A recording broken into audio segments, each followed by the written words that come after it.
இன்று நாம் வர்ண ஜாலங்கள் செய்யும் பல ஆடைகளிலும் இத்தகைய உண்மையின் உணர்வுகள் இங்கே படரப்பட்டு இந்த விஞ்ஞான அறிவால் ஆடைகளில் உள்ள இந்த கலரின் தன்மையும் அது இதை பல கலக்கப்படும் விஷயத்தின் ஆற்றல் பெற்ற இந்த ஆடைகளில் கலக்கும் இந்த விஷயத்தின் தன்மை ஒரு மனிதன் சாப்பிட்டான் என்றால் குளோஸ் அவனை மரணமடைய செய்யும். அதன் உணர்வின் வலிவு கொண்டு ஆடைகளில் இந்த கலர்களை இடுகின்றன. இந்த கலரின் தன்மை என்ன ஆகின்றது என்றால் இதுல வரும் ஆவின் தன்மை மேகங்களில் கூடுகின்றது. மேகங்களில் கூடினாலும் இந்த ஆடை அலங்காரமாக செயல்படுகின்றது. அதே சமயத்தில் இந்த விஷத்தன்மை காற்றிலையும் நச்சுத்தன்மையாக மாறுகின்றது. அதே உணர்வுகள் இன்று மேக மண்டலத்துடன் கூடி மழை நீருடன் கலந்து மீண்டும் நமக்கு திருப்பி வருகின்றது. கடந்த காலங்களில் ஞானிகள் செய்த இந்த வண்ணஜாலங்கள் அனைத்தும் ஒவ்வொரு தாவர இனங்களின் தனக்குள் எடுத்து அந்த தாவர இனங்களில் ரெண்டையும் சேர்த்து கலந்து அந்த உணர்வு கொப்ப இதை கலக்கப்படும்போது பல வண்ணங்கள் மாறுகின்ற இயற்கை நிலை கொண்டு ஆக மனிதனுக்கு ஒத்த நிலைகள் வந்த அந்த வண்ணங்கள் ஏற்றம். இதை போல சில பூக்களை எடுத்துக்கொண்டால் நீலம் பூ என்று ஒன்று உண்டு. அது கசக்கினால் நீல நிலமாகும். இதை போல இந்த ஒவ்வொரு பூக்களில் இருந்து கலர்களும் பல நிலைகளும் அது நாம கையில வைத்தால் கேட்டால் அது போகாது. ஆகவே இப்படி வண்ணஜாலங்களை இயற்கையுடைய நிலைகளுக்கு கொண்டு பல வண்ணங்களை அன்று உருவாக்கினார் அன்று மனிதன். ஆனால் இன்று பல கெமிக்கலை கலந்து இந்த கலர் வண்ணங்களை மாற்றுகின்றன. இந்த வண்ணங்களை மாற்றி ஆடைகளில் செல்லப்படும் போது அதில் விஷத்தன்மை உண்டு. அந்த விஷத்தன்மை நம் உடலுடன் ஒட்டி இருக்கப்படும் போது எந்த ஆடை கலக்க இந்த விஷத்தின் தன்மை கலந்தாலும் இது வெளிப்பட்ட உணர்வுகள் காத்திலே கலந்துள்ளது. அந்த கலந்துள்ள உணர்வுகள் இதன் தன் உடலுடன் ஜீவன் பெறும் சக்தியாக மாறும். இதன் வழி நம் உடலுக்கும் அந்த விஷத்தன்மைகள் சிறுக சிறுக ஊடுருவ தொடங்கி நாம் தப்பு செய்யலே. இன்று விஞ்ஞான உலகில் வாழுகின்றோம். ஆனந்தமாக நிலைகள் இருக்கும். இந்த விஷத்தன்மைகள் பரவி இந்த அணுக்களின் தன்மை மாற்றப்படும் போது உறுப்புகள் சிதைந்து விட்டால் மாற்று உறுப்புகளை செய்து மனிதனை வாழ வைக்கின்றன. ஆக எத்தனை வகையான மாற்றங்கள் இப்ப சக்கரை சத்தென்ன நிலைகள் அதிகமான போது ஆக மற்ற இணைந்து வாழ்ந்து மகிழ்ச்சியூட்டும் உணர்வுகளில் இது பிரிக்கப்படும் போது ஒன்று சேர்த்து வாழும் அந்த சக்கரை சத்து என்ற நிலைகள் அதிகமாகி விடுகின்றன. ஆகவே இந்த சக்கரை சத்து என்ற நிலை என்பது சுவமிக்க உணர்வு வரும்போது தீய அணுக்களை பரப்பும் தன்மை வருகின்றது. ஆக ரத்தத்திலே கலக்கம் நல்ல அணுக்களை மாற்றி அதே அதாவது இப்ப ரத்தத்தில் இருக்கக்கூடிய உணர்வுகளை இதை எடுத்துக்கொள்ளுகின்றது. ஆனால் நீராக மாற்றி விடுகின்றது. ஆக ரத்தம் நீராக மாறிய பின் என்னாகும்? ஆகவே ஊடுருவி தன் நிலைகளை மாற்றி விடுகின்றது. இதை போல மனிதனாக வாழப்படும் போது இதை போல மாற்றிடும் கெமிக்கல்கள் அது வந்து நுகர்ந்து விட்டால் அடுத்து திடீரென்று நாம் டாக்டர் எடுப்போன ரத்தமே காணமே பிடிமா. இது மனிதனின் வாழ்க்கை இப்படியெல்லாம் இந்த விஞ்ஞான உலகில் இப்படியெல்லாம் நடந்துள்ளது. இதை மாற்றுவது யார்? இதெல்லாம் நாம் மாற்றி நம்மை பாதுகாத்துக் கொள்ள வேண்டும் அல்லவா? அதற்கு நாம் என்ன செய்யறோம்? இதெல்லாம் நாம் இந்த விஞ்ஞான உலகில் இதை காட்டும் இதே போல இயற்கையின் தன்மையிலே விளைவிலிருந்து மனிதன் தப்ப வேண்டுமா இல்லையா?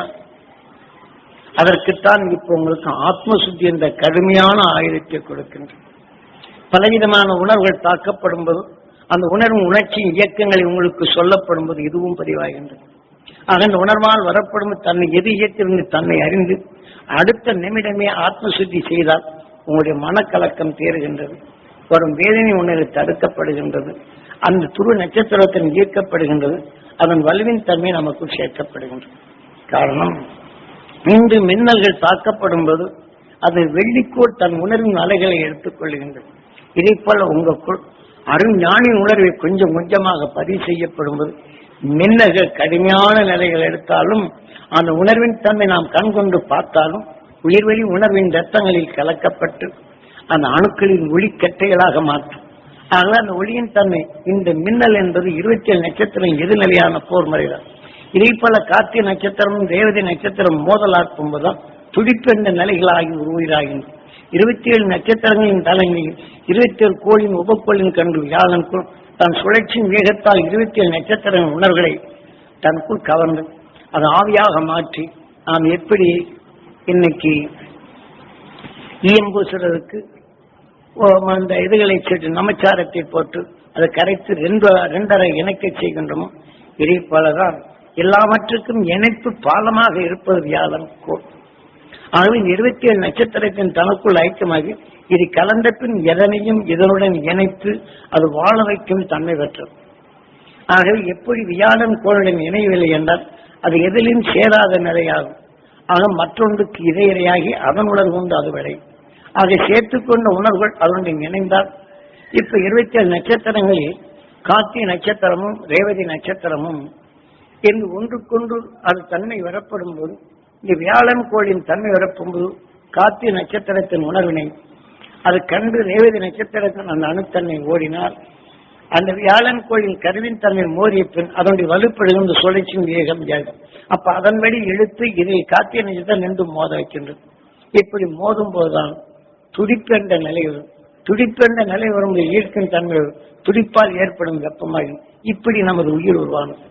இதைப்போலதான் நட்சத்திரங்கள் மின் கதைகளின் தன்மைகளை மோதப்படும் போது இடைத்தன்மைகள் அணு சில அதொன்று நுண்ணிய அணுக்களாக மாற்றப்படும் போது இதன் உணர்வுகள் வியாழன்கோள் கருவிருந்தால் அதன் உணர்வின் தன்மை கொண்டு மணலாக மாறுகின்றது. அதை எதிலே சேர்க்கின்றது எதன் நிலை இருந்ததோ அந்த கலரின் எந்த நட்சத்திரத்தின் உணர்வு கலர் கலந்ததோ அந்த கலருக்கொப்பம் மோதிய உணர்வுகள் அது பிரபஞ்சத்தில் பரவப்படும் எந்த கோள் கவர்கின்றதோ அதில் இணைத்துக் கொண்ட பின் அதன் உணர்வை கவர்ந்து அந்த பூமியில் விளையும் தன்மை வரும். இப்ப நாம் பார்க்கலாம், நம் பூமியில செம்மண்ணு கருமண்ணு வண்டல் மண்ணு எத்தனை வகையான மணல் வருதுன்னா இதை போல தூசியின் நிலையில் தான் என்ற வியாழன் கோளின் கவர்ந்த அந்த உணர்வுக்கு தக்க இது அதன் வழி அது பெருக்கி அதன் வழி அது இழுக்கும் தன்மை என்றால் இதெல்லாம் நீங்கள் புரிந்து கொள்ளுங்கள். ஆக விஞ்ஞானத்தை காட்டும் அன்று மெய்ஞானிகள் காட்டிய அருள் உணர்வு அண்டத்தையும் அளந்தறிந்து அதன் வரை உங்களுக்குள் தீமை என்ற நிலைகள் பிளந்தறிந்து அருள்முனையை ஒளியாக மாற்றும் தன்மை நீங்கள் பெற வேண்டும் என்றது. ஏனென்றால் இன்று விஞ்ஞான உலகில் இருக்கும் நாம் மனிதனுக்கு மனிதன் வாழ வேண்டும் என்று எண்ணுகின்றோம். ஆக தனக்குள் எண்ணப்படும் போது மதம் இனம் மொழி என்ற நிலைகளில் இன்று தீவிரவாதம் வருகின்றது. ஒரு மதத்துக்குள்ளுக்கே தீவிரவாதம், ஒரு இனத்துக்குள் தீவிரவாதம். நான் சொல்றேன் கேட்க மாட்டேன், உன்னை உதைச்சாதான்டா இது சரியா இருக்கும். எது ஒரு மதத்துக்குள் அறியுது, அதே மதத்துக்குள் இனம், அது இனத்துக்குள் நம்ம இனத்தையே காட்டு விடுகிறான் உதட. ஆக இவன் நியாயத்தை பண்ணி அவனை கொல்லும் உணர்வு தான் வரும்.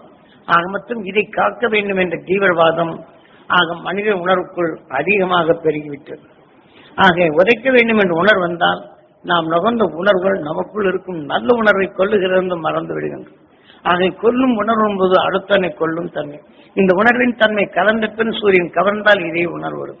ஆகவே விஷத்தன்மைகள் அதிகமாக பரவி மனிதனுக்கு மனிதனே இன்று தீவிரவாதம் என்ற நிலையில் வரும்போது பத்திரிகையிலையும் டிவி வாரியிலும் நாம் நுகர்கின்றோம்.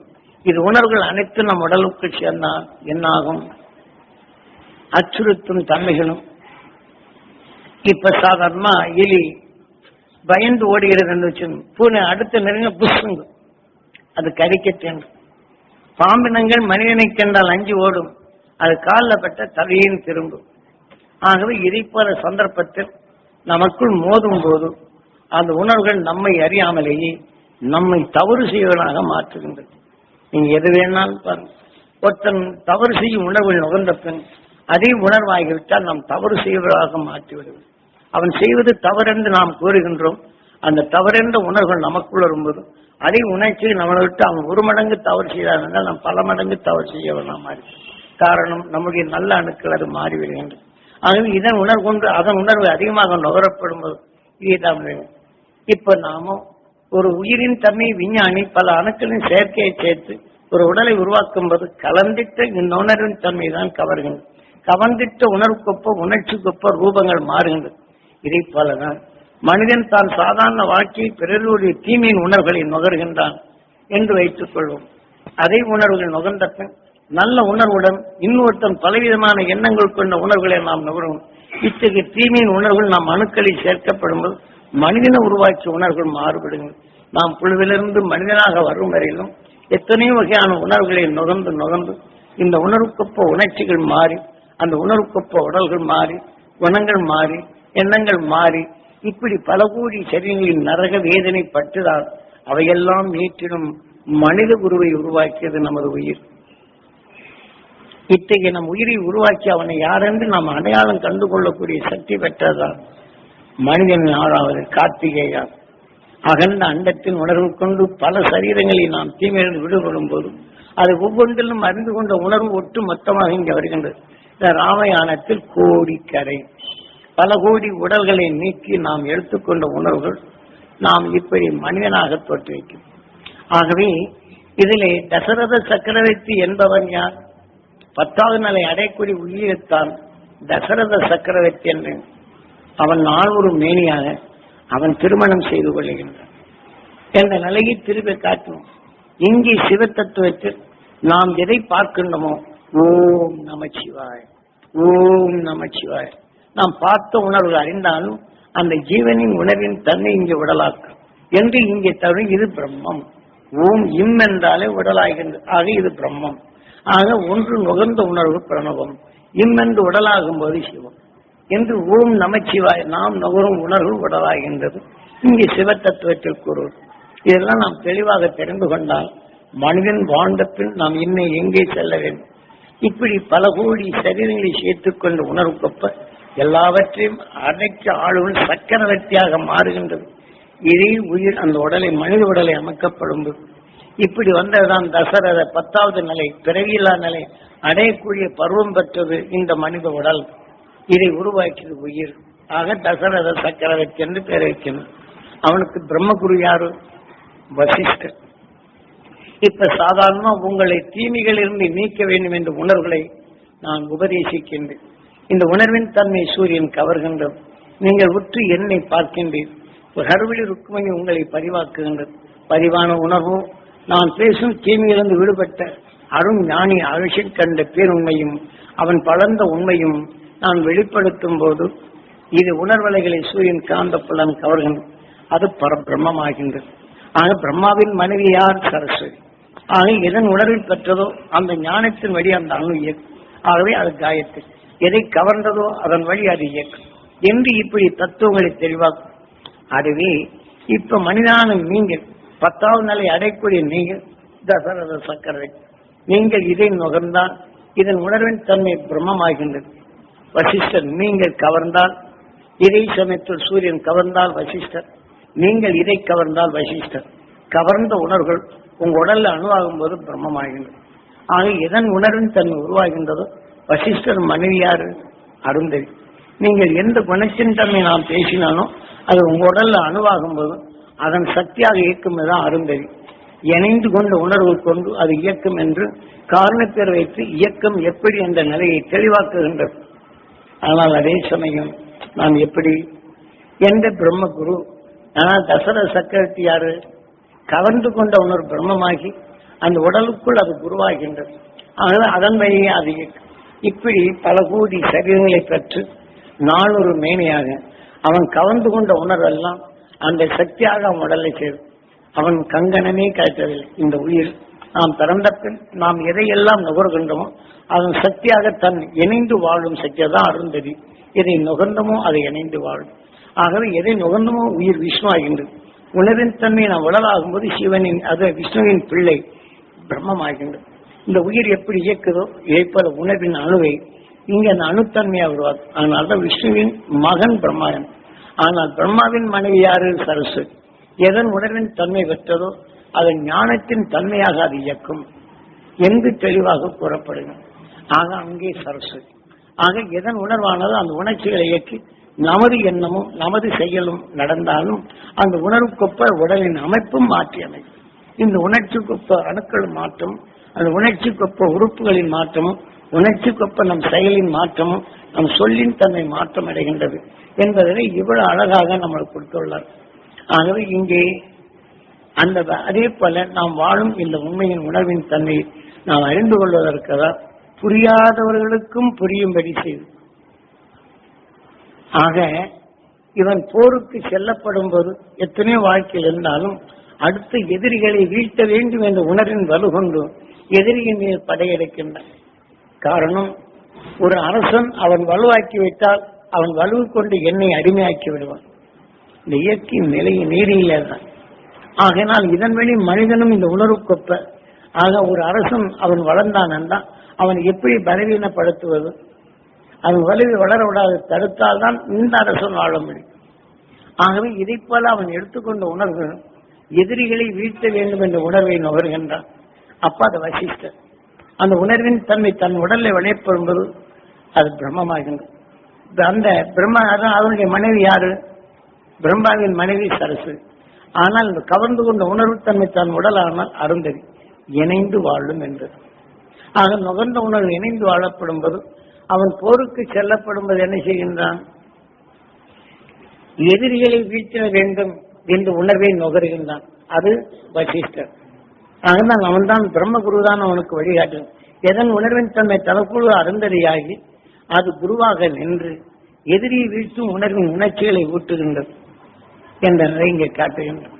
அப்போ அந்த போர் முறையில் ஜெயிக்கப்படும் போது அவன் எத்தகைய உணர்வின் தன்மை எதிரியை வீழ்த்த வேண்டும் என்று எண்ணினானோ, தன்னை வாழ்த்திட வேண்டும் என்று எண்ணினானோ, அவன் அந்த தசரத சக்கரத்தையோட நுகர்ந்த உணர்வுங்க. இங்கே ஓம் நமச்சிவாய எதிரிகளை வீழ்த்த வேண்டும் என்ற உணர்வு வரும்போது ஓம் நமச்சிவாய் சிவாய நமவும் எதன் உணர்வின் தன்மை கொண்டதோ இதன் உணர்ச்சியாக செயல்படுத்தப்பட்டு எதிரி வீழ்த்தின் தன்மை தான் ஓம் நமச்சிவாய சிவாய. இங்கே தசரத சக்கரவர்த்தி இங்கே தனக்குள் எடுத்துக்கொண்ட இந்த உணர்வுகள் அது பிரம்மமாகி அது அணுவாகின்றது. அப்போதுதான் இதை நமக்கெல்லாம் விளங்குவதற்காக ராமாயணத்தில் என்ன சொல்றேன்? இந்த நீ ஜெயிச்சு கொடுத்த உனக்கு என்ன வர வேண்டும் என்று ஜெயிச்சு கொடுத்தது மனைவிக்கு நீ என்ன வர வேண்டும்? ஏன்னா அந்த போர்ல ஜெயிச்சு கொடுத்தது அது தன்னுடன் நினைவுப்போது அருந்ததி ஆகின்ற உடலோடு. அப்போ எனக்கு என்ன வர வேண்டும் என்று கேட்டான் தசரத சக்கரவர்த்தி. ராமாயணம் படிக்கிறவங்களுக்கு இதெல்லாம் தெரியும், கதையெல்லாம் படிச்சு போகணும். தான் எதை உணர்வு எதை வீழ்த்த வேண்டும் என்றானோ அது கவர்ந்து கொண்டது பிரம்மம். அந்த அதே சமயத்தில் வசிஷ்டர் கவர்ந்து கொண்ட உணர்வுகள் உடலாகும் போது பிரம்மமாகும் அணுவாகுது. அந்த மனைவி யாரு? அருந்ததியாகும் இணைந்து வாழும் என்று. அப்போது நினைச்சு நமக்கு விளங்க வைக்கிறதுக்காக வேண்டி எனக்கு இந்த போர்ல ஜெயிச்சு கொடுத்த உனக்கு என்ன வேணும் அப்படின்னு கேட்கிறேன். நான் சமயம் வரும்போது கேட்கிறேன். அப்படின்னா ஒரு வித்தை போட்டுன்னு உடனே பலன் எடுக்க முடியுமா? விதைச்சிட்டோம்னா வித்தை போட்டு உடனே நாம் இந்த விதையை எடுக்கணும் அப்படிங்கிற வந்துருமா? அதே மாதிரி அங்க விளைத்த வித்து இவன் வாழ்க்கையில ஒன்றியே வளர்கின்றது. ஒன்றி வளர்ந்தாலும் இதற்குள் எடுத்துக்கொண்டு எத்தனையோ விதமான மனைவியர் இருக்குது. அதுல தன் குழந்தைகளே அங்க பிறக்கின்றது. ஒரு வித்தை ஊன்றினால் பல விதமான வித்தைகள் உருவாகின்றது. அப்ப போர்ல வெற்றி பெற வேண்டும் என்று உணரும் போது அந்த அணுக்கள் தனக்குள் பெய்யும். ஆக அவனை வீழ்த்தி அதை பற்றி சந்தோஷப்பட்டோம். அதே உணர்வின் அணுக்கள் ஆகும்போது என்ன செய்து இவன் உடலிலேயே இத்தகைய விஷயத்தின் தன்மை பார்த்தேன். அங்கே வெற்றி பெற்றான். இவன் உடலில் அது விளைகின்றது. விளைந்து வரப்படும் போது ராமனுடைய தாயாரோ இந்த மனிதனாக்கப்படும் போது பல கோடி இன்னலிருந்து விடுபடும் உணர்வு பெற்றது. அவனுக்கு அந்த நல்ல குணத்திற்கு பிறந்தவர் ராமன். தீவை அகற்றும் வல்லமை பெற்றவன் ராமன் என்ற நிலையும் இங்கே காட்டப்படுகிறது. ஆக விஷயத்தின் தன்மையானாலும் உணர்ச்சி தூண்டி தன் காக்கும் நிலை பெற்றது லட்சுமணன். ஆக அதே சமயத்தில் இந்த தாயின் உணர்வுடன் கலந்ததனால் இங்கே இவனுக்கு பாதுகாப்பாகும் விஷயத்தின் துடிப்பான பெண் இந்த வீரியத்தை ஊட்டி எதிரிகளை வீழ்த்தும் தன்மை பெற்றது. இங்கே பரதன் இந்த தாயுடன் பழகினால் அவன் சகோதரத்துடன் ஒன்று சேர்த்து வாழும் தன்மை பெற்றது. ஆனால் சத்ருகன் இவன் தவறான இந்த டீப் அல்லாதபடி இதற்கு அவருடைய நெகட்டிவ் பாசிட்டிவ் வருகின்றது. அதன் உணர்த்தத்தக்க ஒளிப்பெழும்புகளை அதிகமாகட்டு. இதே கரெக்ட். இதே போலதான் இந்த உண்மையின் உணர்வின் தன்மையை எதனுடைய நினைக்கோ அதற்கத்தக்க அந்த உணர்ச்சிகளை இயக்கும். ஆனால் தசரதனின் கருவுக்கு எத்தனையோ உடல்கள் இருப்பினும் ஆக பல கோடி தீமைகளை வென்றிடும் உணர்வு பெற்று அந்த மனைவி என்ற நிலை வரும்போது அதுக்கு பிறந்தவன் தான் ராமன். ஆனால் அதே சமயத்தில் தன்னை உறுதுணையாக இருந்து காத்திடும் தன்மைதான் லட்சுமணன். அதே ஒரு தாய்க்கு 2 குழந்தைகள் சொன்ன இங்க பாயாசத்தை விஷ்ணு நோக்கி தவம் இருந்தான்.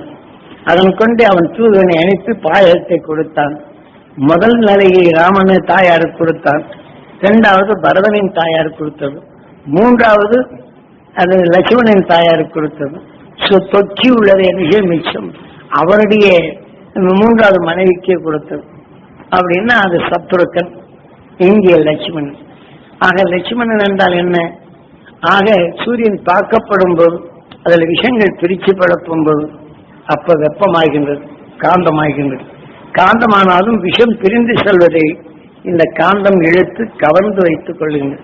நான் லட்சுமணா என்ற நிலை இங்கே காரணத்தை வைக்கின்றது. ஆகவே எதன் உணர்வின் தன்னை இங்கே கவர்ந்து கொள்ளதோ இதே சத்துருகளை ஆக இந்த சகோதரன் என்ற நிலை வரப்போகும்போது இந்த சத்ருக்கன் தீமையில விழாதபடி இங்கேயும் லட்சுமணன் என்று இவனுக்கு ராமனுக்கு உதவியா இருப்போம். ஏனென்றால் விஷம் இயக்க சக்தி தான் லட்சுமணா. காந்தம் கவர்ந்து கொண்டால் எந்த குணத்தை கொண்டு கவர்ந்து கொண்டதோ அதன் இயக்க சக்தி, காந்தம் கவர்ந்து எது வெப்பத்தோடு சேர்ந்ததோ அதனுடைய சேர்த்து அது உருவாக்கும் சக்தி என்ற நிலையில் இப்படி தனித்தன்மையை பிரித்து கொண்டார்கள். ஆக விஷ்ணு நோக்கி தவந்து உயிர் விஷ்ணு ஆகின்றது. அவன் தவத்தின் தன்மை கொண்டு எனக்கு புத்திர பாக்கியம் வேண்டும் என்று எண்ணினான். அதன் உணர்வின் தன்மை கொண்டு தன் உடலில் கொண்டு பல நிலைகள். சூரியனோ தனக்குள் எடுத்துக்கொண்ட உணர்வின் தன்மை கொண்டு பாத ரசமாக மாற்றுகின்றது. மனிதனோ தன் மனிதன் இந்து குழுவிலிருந்து மிருகம் வரையிலும் அதன் எடுத்துக்கொண்ட உணர்வுக்கொப்ப அதன் கருத்தன்மை விந்துத்தன்மை அடைகின்றது. அந்த விந்துத்தன்மை அடைந்த பின் தான் ஒரு பூச்சியை கொண்டு இருந்தாலும் அதன் உணர்வின் தன்மை அது கருவாக்கப்பட்டு அணுத்தன்மை கருவாக மாறுகின்றது. இதே போலதான் மனிதன் நிலையில் நல்ல சிந்தனை செய்து நம் மெய்ஞானிகள் காட்டிய பேருண்மைகள் ராமாயணத்தை நாம் அலட்சியப்படுத்துகிறோம். ராமாயணத்தை திசை திருப்பி நாம் பார்க்கணும்.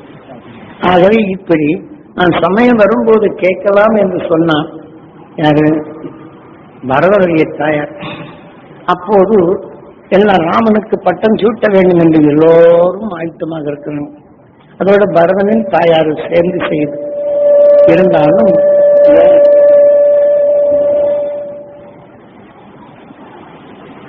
செய்யப்போகும்போது இப்ப பரதன் ராமனோட சேர்ந்து வாழ்ந்தவன். அப்போது நாம் ஏதாவது சொன்னா அவனோட சேர்ந்து விடுவான். ஏனென்றால் ராமனுடைய தாயார் எல்லாத்தையும் அரவணைத்தது. பரதனுடைய தாயாரும் தான் போரில் ஜெயிக்கும் உணர்பெற்றது தன் சுயநலத்தை கொண்டது, அது பொது நலத்தை கொண்டது என்ற நிலையை இங்கே தெளிவாக இங்கே பிரித்து காட்டுகின்றான். அப்போ அவனுடன் வாழும் அந்த குழந்தைகள் எல்லாம் இணைந்து வாழும் சக்தி வருகின்றது. அந்த இணைந்து வாழும் நிலைகள் இருப்பினும் மூத்தவன் அவன் நல்லவன் அரசாட்சியை தெளிவாக்குவான் என்று தசரத சக்கரவர்த்தி தேர்ந்தெடுக்க முறைப்படி சட்டப்படி அந்த திருமணம் செய்ய வேண்டும் என்று விரும்புகின்றான். அப்படி செய்த விருப்பத்தில் ஏற்பட்ட அப்ப அவனுக்கு பட்டம் சூட்ட வேண்டும் என்று ஆயத்தங்கள் எடுக்கின்றான். அப்போ அந்த போர் முறையில் செய்யப்படும்போது தசரதன் இவனுக்கு பரதனுடைய தாயார் கொடுத்ததே வரும். அதை சமயம் வரும்போது கேட்டதல்ல. இதை போல பரதனை அவனோட சேர்த்து இவனுக்கு பட்டம் சூட்டுறது என்றால் அவன் ஏற்றுக்கொள்ள மாட்டான். ஆகையினாலே அவனை தன் தாயார் வீட்டுக்கு அனுப்பி வைக்கட்டும். ஆகவே தாயார் வீட்டுக்கு அறிவித்த பின் இவன் அங்கே சென்று விடுகின்றான். அவன் சென்ற பின் பட்டம் சூட்டும் நிலைகளில் இப்ப தசரதனை கேட்கிறான். அந்த சக்கரவர்த்தியை கேட்கிறான், அன்னைக்கு போர் மனையில ஜெயிச்சு கொடுத்து எனக்கு வரம் கொடுத்தீங்கல்ல? ஆமா, எனக்கு அந்த 2 வரம் தரீங்களா? ஓ தர்றேனே அப்படின்னு சொல்ற. அப்ப அந்த முதல் வரம் ராமனை காட்டுக்கு அனுப்ப வேண்டும். அவன் இங்கிருந்தால் பட்டம் சூட்ட முடியாது, பரதனும் ஏற்றுக்கொள்ள மாட்டான். அதனால் அவன் வருவதற்கு முன் காட்டுக்கு அனுப்பி அவன் வழியில அனுப்பிவிட்டால் அடுத்து பரதனுக்கு நீங்கள் பட்டம் சூட்டணும் அப்படின்னு கேட்கிறேன். அப்ப என்ன போர் முறையிலே எதிரிகளை வீழ்த்த உதவியது. ஆனால் நியாயத்திற்கும் தர்மத்தையும் நிர்வாகம் செய்யக்கூடியவனுக்கு அது இல்லாதபடி செய்தால் என்ன செய்யும்? இப்ப பீகார் சட்டசபையில் நடக்காம ஒன்றும் தெரியாத சபரி தேவிக்கு உன் பட்டத்தை சுட்டி நீதான் மந்திரி என்று இருக்கும்போது நிர்வாகம் எப்படி இருக்கும்? அதை வெடித்து பின்னணியில் இருக்கிற தன் கணவனுடைய நிலைகள் அடிக்கடி கேஸ் தான் கலவரம் நடக்குது. இதை போலதான் ஒன்றும் மாகாணனுடைய நிலையை கொண்டால் என்ன செய்யும்? இந்த நிர்வாகத்துக்கு போனா இப்படித்தான். அதன் கீழ் அரசாங்கம் இருந்தால் மக்கள் எப்படி இருக்கும்? அதை உணர்ச்சியின் தன்மை கொண்டு தன் வாழ்க்கையில் இந்த அரசு எப்படியோ அதன் வழி செய்யும். மக்கள் எப்படியோ அப்படி அரசு. ஆக இந்த நிலை வரும்போது மக்களின் அரசு இப்படித்தான். ஏன்னா இந்த மாதிரி உலக நிலையில் வாழும் நிலையை இந்த ராமாயணத்தில் தெளிவாக சுட்டி காட்டப்படும். அப்ப நம்ம என்ன செய்யணும்? நல்லதாக நடக்கும். அப்போ இதே உணர்வு ஆன பின் அவன் தசரதன் கேட்டப்படி நினைச்சது வேதனைப்படுகின்றான். ஆனால் வேதனைப்படுத்தி அடுத்தவங்களை கொன்றான். அந்த உலகத்தின் சக்தி இங்கே வருகின்றது. அந்த கொள்ளும் உணர்ச்சிகளே இங்கு தூண்டுகின்றது. அதை அன்பு கொண்ட உணர்வினை இங்கே என்ன செய்து இதுதான் வளர வேண்டும் என்ற போது அது அதன் என்ற நிலை வரும்போது வேதனை உருவாக்கும். அப்ப தசரதன் என்ன செய்யறான்? மடிகிறான். நம்முடைய ஆசையின் நிமித்தம் தான் எதை சொல்லுகின்றோமோ அது வேதனை என்ற உணர்வுகள் தான் வருகின்றது. நாம் பிறரை நீக்கிவிட்டு நீக்க வேண்டும் என்ற உணர்வு மனிதன் வாழ்க்கை நாம் இன்னும் என்றால் நாம் நல்ல குணங்களை கொள்ளுகின்றோம் என்றுதான் அர்த்தம். நாம் நுகர்ந்த உணர்வுகள் நமக்குள் விளைந்தால் என்ன ஆகும் என்பதுதான் ராமாயணத்திலே தெரியும். அப்புறம் இங்க இருந்து இவன் இறந்த உடனே இனி இவனை காட்டுக்கு போய் சொல்லியாச்சு ராமனு. அப்ப அங்கிருந்து வர்றான். பரதன் வந்த உடனே என்னாச்சு, வந்து நகரமே சூன்யமாக இருக்குது. நகரமே சூன்யமா இருக்குது என்று கேட்கப்படும் போது யார் இடத்துல கேட்டாலும் எல்லாம் மௌனமா இருக்கணும். என்ன நடந்ததோ ஏதோ என்ற நிலையில் அவனை உண்மை அறிய முடியல. தன் ராமனுடைய தாயாரிடம் கேட்கும்போது அங்கே மௌனமா இருக்கும். கேட்கும் இடமெல்லாம் மௌனமாக இருக்கும். அப்புறம் தன் தாயாரிடமே கேட்கணும். ஒன்றுமில்லப்பா, அங்க மலர்ந்த முகத்தோடு இருக்கின்றது. ஆனால் அரசன் இறந்த நிலை எங்கே இல்லை. ஆனாலும் இவனுக்கு பட்டஞ்சூட்டு நேரம் வந்து விட்டது.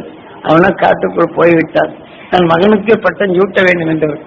அதனால்தான் இவன் உடலுக்குள் எடுத்துக்கொண்ட உணர்வின் தன்மையும் எதிரி வீழ்த்த சூட்சியமான நிலைகள் அங்கே செய்தாலும் இங்கேதான் கூனி என்ற நிலைகள் குறுகும் நிலைகளை இங்கே வளர்க்கிறது. கூனி என்ற ஒரு பாத்திரத்தை அமைத்து அவள் நீ தூண்டி நீ இப்படி கேளு கேளு என்று எதிரி வீழ்ச்சி உணர்வு தன் உணர்வுக்குள் கலந்து எப்படி செய்கிறது என்ற நிலையில கூனி என்ற பாத்திரத்தை கொடுத்து இது எனத்தை குறித்து இவளுடைய ஆசையை தான் தனக்குள் பெருக்கிறது என்று உபபாத்திரங்களை போட்டு இவ்வளவு தெளிவாக கொடுக்குறாங்க. அது நாம கொஞ்சமாவது புரிஞ்சு வேண்டுமா இல்லை. அவ பாரு கூனி என்னென்ன வேலைக்கான அந்த பாத்திரத்தை வச்சு நம்ம கடுப்பாகும். ஏனென்றால் இந்த உணர்வினை தனக்குள் தெளிவாக்கி கொண்டர போகும்போது அப்போ பரதன் சொல்றான், நீ உன் தாயார் இப்படிதான் செய்தது, அதை உன் பாட்டன் வீட்டையே நாசமாக்கியது. அதே போல என்னுடைய தந்தையினுடைய குடும்பத்தை நீ கெடுக்க வந்திருக்கின்றாய். இன்று உன்னை கொன்றால்தான் என்னங்கிற வகையிலே இவனுடைய ஆத்திரமான நிலைகள் வருகின்றது. காரணம், இந்த பரதன் அப்போ அவனுடைய தாயின் நிலையம் தான் இங்க பழகிப்பின் அவன் நல்லா செய்கின்றான், தெளிவாக கூட்டுகின்றான். இப்போ எந்த உணர்வு எடுத்ததோ அதில் உருவானதுதான் இந்த நிலை. அதில் உருவாக்கப்படும் போது இப்ப விஷத்தன்மை கொண்ட நிலைகளை மாற்றி நல்ல வித்துகளை மாற்றுகின்றான். இந்த வீரிய உணர்வு விஷத்தன்மை கொண்டாலும் நல்ல உணர்வின் தன்மை இதை சேர்த்து அந்த வீரியத்தின் தன்மை கொண்டு நல்ல வித்தைகளை உண்டாக்கி அதே மாதிரி சாந்தமான நிலைகள் கொண்டு ஒரு விஷ மிருகத்தின் உணர்வை சேர்த்து நல்ல உணர்வின் தன்மை கொண்டு உடலாகவும் மாற்றுகின்றான் விஞ்ஞானி. இதை போலதான் அந்த ராமாயணத்தின் காவியங்களில் தெளிவாக இந்த உணர்வு கலந்தாலும் அந்த போரில் வெற்றி பெற வேண்டும் என்ற உணர்வின் தன்மை தசரதன் உடலை அதை அணுவின் தன்மை விளைந்தாலும் நல்ல அணுக்களின் தன்மை கலந்து பரதன் அதன் உணர்வு கொண்டு ஆக ஒன்று சேர்த்து வாழும் தன்மை பெற்றான். ஆகவே இதன் உணர்வின் தன்மை விடப்படும் விஷயத்தின் தன்மை கொண்டது. ஆக அவன் தாய் பாட்டி இதே மாதிரிதான் அந்த குடும்பத்தை நாசமாக்கினோம். இதெல்லாம் இது பரம்பரை நோய் என்ற நிலையில் இங்கு கொண்டாடுகின்றன. நாம் எதை எண்ணுகின்றோமோ அந்த உணர்வின் தன்மை நமக்குள் எப்படி இயங்குகின்றது என்பதுதான் ராமாயண காவியத்தை தெளிவாக கூறுகின்றது. அப்ப இங்கே தெளிவாக கூறுகின்றான். அப்ப என்ன செய்யறோம், அந்த தாயின் நிலை எப்படிங்கிற போது நாம் எதன் உணர்வு எடுத்தோம் அது தாயாக விளைகின்றோம். அது உணர்வின் தன்மை தான் இனத்தின் தன்மை பெருக்கப்படும். அது உணர்வின் தன்மை இந்த நம் உடலோடு இணைத்து வரப்படும் போது தீமையின் உணர்வுகளை எப்படி விளைவிக்கின்றது, நாம் எதை நீக்க வேண்டும் என்பதுதான் உணர்வின் தன்மை. ராமாயணம் என்று எண்ணம் தான் அந்த உணர்ச்சியின் தன்மை கொண்டு எதுவோ அந்த உணர்ச்சிகள் நம்மை இயக்குகின்றது. வேதனை என்ற உணர்வுகள் எடுத்துக்கொண்டால் சூரியன் அது வாலி என்று இதைத்தான். இதையெல்லாம் மனிதனானத்தன் அகிஷன் நீக்கி உணர்வின் தன்மை ஒளியாக்குகிறவர் சுக்ரீவர். ஆனால் அந்த நோயென்ற உணர்வின் தன்மை ஒரு வேதனைப்படுகிறார் என்றால் அது நுகர்ந்த பின் நம் பலவீனப்படுத்தும் போது அதை மாற்றி அந்த துருவ நட்சத்திரத்தின் பேரருளை நான் பெற வேண்டும் என்று இணைத்தால் அந்த வலுவின் தன்மை குறைந்து அந்த குறைந்த உணர்வின் தன்மை நமக்குள் வளரப்படும் போது சுக்ரீவன் எல்லோருக்கும் நன்மை செய்யும். நாம் உயிரால் நுகரப்பட்டு வேதனை என்ற உணர்வு நுகர்ந்தால் இதை வென்ற அந்த துருவ நட்சத்திரத்தின் உணர்வை கலந்தால் இந்த வீரிய உணர்வை கலக்கப்பட்டு அந்த உணர்வின் தன்மை நமக்குள் தீமையை நீக்கும் உணர்ச்சியில் நம் இரத்த நாணங்களிலே கலக்கின்றது. அப்ப நமக்குள் தீமை என்ற உணர்வு வராதபடி நாம் எப்படி மிளகாயை தனித்து சாப்பிட்டால் அது காரமாக என்று அலர்கின்றமோ இதே போல உணர்ச்சியின் வேகத்தை தடைப்படுத்த அந்த துருவ நட்சத்திரத்தின் பேர் இந்த வேதனை என்ற உணர்வினை இது அடக்குகின்றது. அது அடக்கும் உணர்வு என்பது செலுக்கின்றது, இது வலுக்கின்றது. இதன் உணர்வின் தன்மை கொண்டு தனக்குள் எடுத்து இந்த இரத்தங்களில் கலந்து நாம் எந்த நோயாளி இருக்கின்றானோ அவனை பார்த்து அந்த துருவ நட்சத்திரத்தின் பேரருளை நீ பெறுவாய், உன் உடல் உள்ள நோய்கள் நீங்கும், சீக்கிரம் நீ குணமாவாய். ஆனால் இது யாரு? ஆக வேதனைப்படும் உணர்வை சூரியன் கவர்ந்தால், அதை நாம் மனிதன் கவர்ந்தால், இது வாலியாகி நல்ல குணங்களை அதை இழக்க செய்த வாலி எவரை பார்த்தாலும் சமவலுக்குள்வான். அந்த நல்ல குணங்களை இயக்க விடுகின்றதா? இல்லை. சுக்ரீவன் எல்லாருக்கும் நன்மை செய்கின்றான். தீமை என்ற உணர்வு வரும்போது நஞ்சை வென்றவன் இந்த துருவ நட்சத்திரம். அதுதான் அது சூரியன் எடுத்துரும்போது அதுவும் சூரியன் பிள்ளை. சுக்ரீவன் உணர்வை நாம் நாடினால் அந்த வேதனை என்ற உணர்வுகள் ரெண்டும் சேர்த்து நம் உயிருக்குள் வரப்பும் போது அந்த நஞ்சித்தன்மை இங்கே குறைத்த பின் அது சுவைமிக்கணும். நாம் மிளகாய காலத்தை அந்த குழம்புல போட்டு அது அளவோட போடும்போது எப்படி இருக்குது? நாம் ருசியா இருக்குங்க. ஆனால் அதே சமயத்தில் காரம் அதிகமானால் வெறுக்க செய்கின்றது. ஆகவே இதை போல அந்த அருஞானி உணர்வை நமக்குள் அடக்கி இந்த உணர்வின் தன்மை நாம் சொல்லாக சொல்லப்படும் என்ன செய்யும்? அந்த சொல் வெளிப்படும் போது சூரியன் எடுக்கும். இதுவும் சூரியன் பிள்ளைகள். இந்த உணர்வின் தன்மை நீங்கள் காதலை கேட்கப்படும் போது இந்த உணர்ச்சியின் தன்மைகளும் வாயு. ராமனின் பக்தன் ஆஞ்சநேயன் வாயு புத்திரன். நாம் சொல்லும் போது வாயுவாகின்றது. இந்த உணர்ச்சியை நீங்கள் வரும்போது அந்த உணர்ச்சியின் எண்ணங்களாகும் ராமனாகும். அந்த உணர்ச்சியின் தன்மை உங்கள் உடல் முழுக்கும் படர கொண்டது வாயு புத்திரன். நீங்கள் நல்லதாக வேண்டும் இந்த உணர்வு உடலில் சேர்க்கப்படும் போது அங்கே மந்திரி ஆகின்றார். உங்க உடலுக்குள் சேர்த்து அந்த உணர்வின் தன்மை கொண்டு அது தீமையிலிருந்து விடுபடும் உணர்ச்சி எங்க தோணியதான் ராமனின் பக்தன் ஆஞ்சநேயன் என்று நமது சொல் ராமன் ஆகின்றது. வேதனை என்ற சொல் வெளிப்பட்டால் வாலியாகின்றது. அது சூரியன் உணர்வு நாம் அதான் துருவ நட்சத்திர உணர்க்கும் போது சுக்ரீவன் ஆகின்றது. தீமைகளை அகற்றி நாம் தெளிவாக தெளிந்திடும் அந்த அறிவை ஊட்டுகின்றது. ஏனென்றால் வாழ்க்கையில் இருளை அகற்றியவன் என்ற நிலையை தெளிவாக கூறுகின்றது. அதைத்தான் உங்களுக்கு இப்போ அடிக்கடி நான் சொல்லிக் கொண்டிருக்கும். ஒவ்வொரு நிமிஷத்துக்கும் ஒரு வித்தியாசமான நிலையில் அவங்க சொல்லிக் கொண்டிருக்கும். ஏன்னா ஒவ்வொரு உணர்வுக்கும் ஒவ்வொரு விதமான நிலைகள் இயக்குங்கள். இந்த உணர்வு உங்கள் வாழ்க்கையில் சேர்க்கப்படும் போது தீமை என்ற உணர்வு உங்களுக்குள் வளராது. இது தடுத்துக் கொள்ள இது உங்க வாழ்க்கையை நீங்கள் பயன்படுத்த முடியும்.